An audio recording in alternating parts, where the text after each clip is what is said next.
जी अस्सलाम वालेकुम, welcome back. आज की जो वीडियो है वो हम ट्राउज़र कटिंग पे बना रहे हैं। पहले भी मेरे चैनल पे 2 से 4 वीडियोस जो हैं वो ट्राउज़र कटिंग के हवाले से पड़ी हुई हैं, लेकिन जो आज की कटिंग है उसमें मुख्तलिफ ये होगा कि आज हम आपको नए फार्मूले के साथ इसकी कटिंग बताएंगे कि जैसे ब्रांड्स की कटिंग होती है और ब्रांड्स कौन सा फार्मूला यूज़ करते हैं अपने ट्राउज़र्स की कटिंग में। तो वो हम आपके साथ आज फार्मूला शेयर करेंगे और ये ट्राउज़र की कटिंग आपको सेम एज अ ब्रांड जैसे कटिंग करते हैं वैसे ही आपको करके बताएंगे।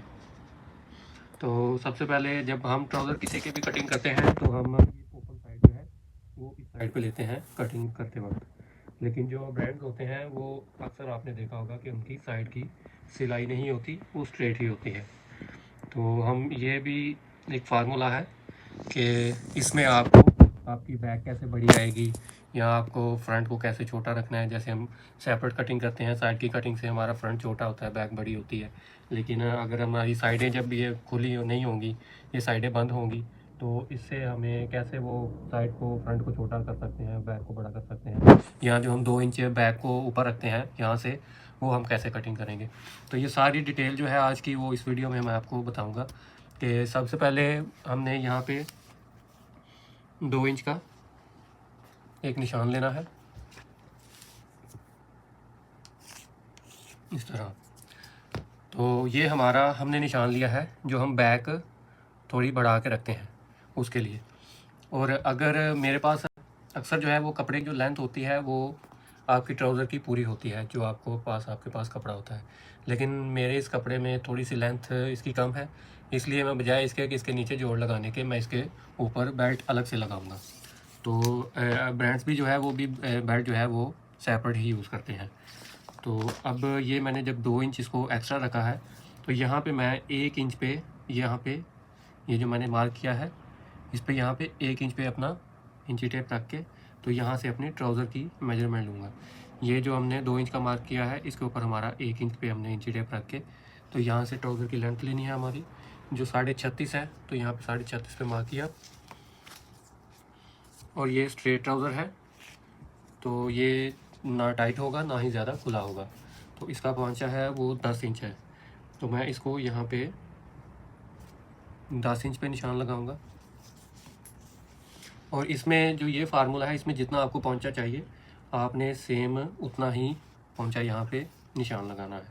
अगर आपको 10 चाहिए तो आप 10 पे ही निशान लगाएं और यहाँ पे आप अपने हिप के हिसाब से, यहाँ कमर के हिसाब से, जितना भी आपकी शर्ट की फिटिंग होती है उस हिसाब से आप, अगर आपकी 22 इंच हिप है तो 22 इंच का हाफ आएगा 11 इंच, आप 11 पे रख के निशान लगा के उसमें 1.5 इंच या 2 इंच लूजिंग ऐड करके तो यहाँ पे निशान लगा सकते हैं।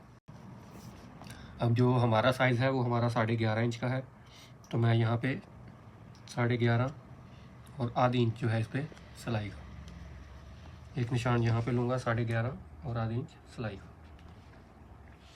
अब यहाँ पे मैं इसको सीधा कर लूँगा निशान को, फिर यहाँ पे 1 इंच, जैसे मैंने वो पहले इसकी लेंथ ली थी वैसे ही 1 इंच ऊपर की तरफ रख के तो यहाँ पे मैं 13 इंच पे एक निशान लूँगा जो कि होगा आसन का निशान इस तरह। तो यहाँ पे हमको आसन की गोलाई करनी है। आपको यहाँ पे स्ट्रेट कटिंग नहीं करनी या आपको यहाँ से राउंड नहीं स्टार्ट करना। आप जब भी कटिंग करें तो आप यहाँ पे इसको राउंड शेप दिया करें। तो यहाँ से आप 2 इंच इसको बढ़ा के, जो हमारा ये निशान था इसे 2 इंच बढ़ाने के बाद यहाँ से शेप पट्टी की मदद से इसको यहाँ पे शेप देंगे। तो ये हमारा हो गया फ्रंट की कटिंग का मुकम्मल तैयार का निशान। अब हम जब बैक और फ्रंट हमारी ओपन रहे तो उसमें तो हम यहाँ पे बैक के पीसेस को अलग से कटिंग कर लेते हैं, लेकिन जब हमारी साइडें बंद हम रखते हैं जो ब्रांड्स जैसे यूज़ करते हैं तो फिर हम इसको ऊपर ही इसी पीस के ऊपर यहाँ पे 2 इंच पे जो हमने बैक की मार्किंग करनी है इसी पीस के ऊपर हम अपने बैक की मार्किंग कर लेंगे। इसी निशान को आगे बढ़ाते हुए यहाँ पे हम इससे 2 इंच आगे रखेंगे और यहाँ पे बैक को जो है बैक के आसन की यहाँ पे हमने गोलाई कर दी। अब यहाँ पे हमें टोटल जो मार्जिन रखना है वो 1.25 इंच रखना है इससे एक्स्ट्रा, और यहाँ पे हम 1.5 इंच रखेंगे। अब शेप पट्टी की मदद से इसको यहाँ पे मिला लेंगे यहाँ। अब ये हमारा फ्रंट का निशान और ये हमारा बैक का निशान। ये हमारे दोनों निशान जो है वो हमने मार्क कर लिए हैं, फ्रंट और बैक दोनों के। अब यहाँ से हमें अपने बैक का जो निशान है वो उठाना है यहाँ से, इस तरह। ये हमने इस निशान से यहाँ से लेके यहाँ तक इतनी बैक का निशान उठाया है। अब हम इसकी जब कटिंग करेंगे तो इसको हम फ्रंट को नहीं कटिंग करेंगे, इसको हम बैक के निशान पे कटिंग करेंगे।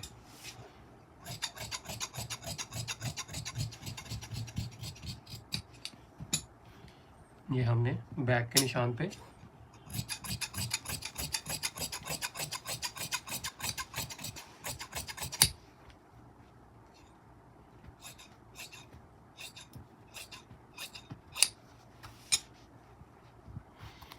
इस तरह हमने बैक के निशान पे कटिंग की।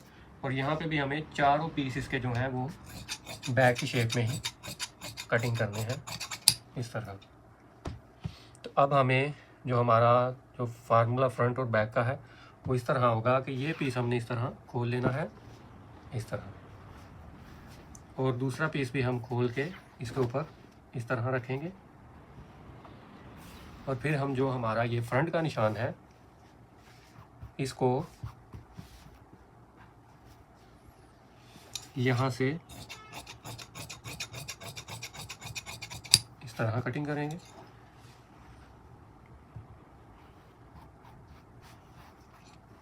और ये पीस आपको बिल्कुल बराबर रखने हैं ताकि आपका दबाव कम या ज़्यादा कटिंग ना हो।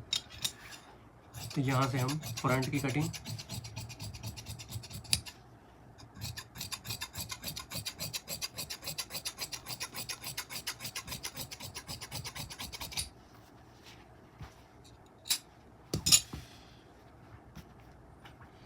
अब ये जो है ये हमारा फ्रंट और बैक का जो विदाउट साइड कटिंग का फार्मूला है, ये हमने आपके साथ वो फार्मूला शेयर किया है जो अक्सर 80% ब्रांड्स जो है वो यही फार्मूला इस्तेमाल करते हैं। और ये इसके लिए इसमें एक चीज़ और होती है कि आपको साइड की सिलाई नहीं लगानी पड़ती। और दूसरा ये कि आपका टाइम भी बचता है और ये कटिंग भी बहुत ही आसानी से होती है। अब ये आप देख सकते हैं कि ये दोनों पीस मैंने इस तरह रख के, तो ये हमारा फ्रंट और बैक दोनों की शेप भी आ गई। लेकिन ये जब आप ट्राउज़र टाइट में बना रहे हैं तो फिर आपको लाजिम है कि आपको साइड की कटिंग ज़रूर करनी चाहिए।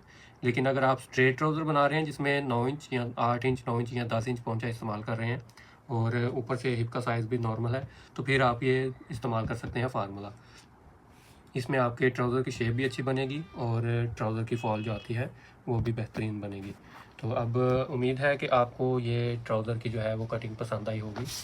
पसंद आई है तो इसको लाइक करें, शेयर करें, सब्सक्राइब करें और दूसरों के साथ भी शेयर किया करें।